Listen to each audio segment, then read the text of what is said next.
Assalamualaikum warahmatullahi wabarakatuh. Saya Safa Rahma, kelas MN23M 202300804744, kelas Manajemen Risiko Keuangan.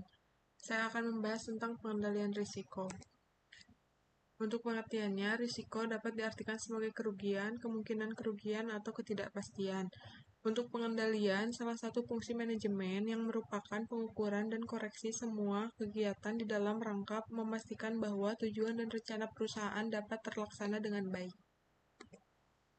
Pengertian pengendalian risiko, suatu proses yang dilakukan manajer setelah mengidentifikasi pengukuran dan koreksi atas semua kegiatan yang berpotensi menghasilkan risiko atau kerugian, dalam rangka memastikan bahwa tujuan dan rencana organisasi atau perusahaan dapat terlaksana dengan baik.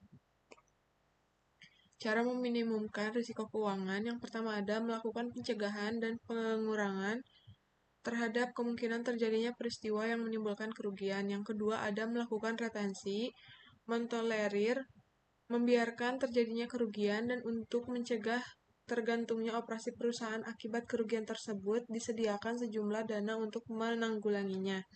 Yang ketiga ada melakukan pengendalian terhadap risiko. Yang terakhir ada mengalihkan atau memindahkan risiko kepada pihak yang lain.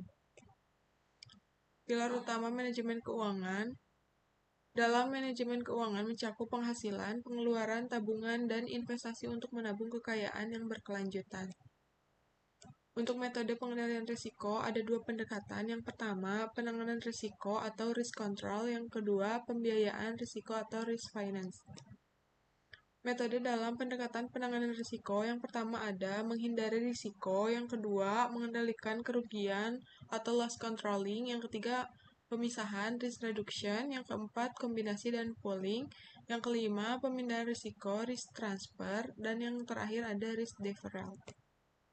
Metode dalam pendekatan pembiayaan risiko, yang pertama risk finance transfer. Pemindahan risiko dengan cara ini berarti penanggungan harus mencari dana eksternal untuk membayar kerugian yang diderita oleh bertanggung yang benar terjadi karena oleh peril yang dipindahkan. Retensi artinya perusahaan menanggung sendiri risiko keuangan dari suatu peril dan merupakan bentuk pengendalian risiko yang paling umum. Sekian dan terima kasih. Assalamualaikum warahmatullahi wabarakatuh.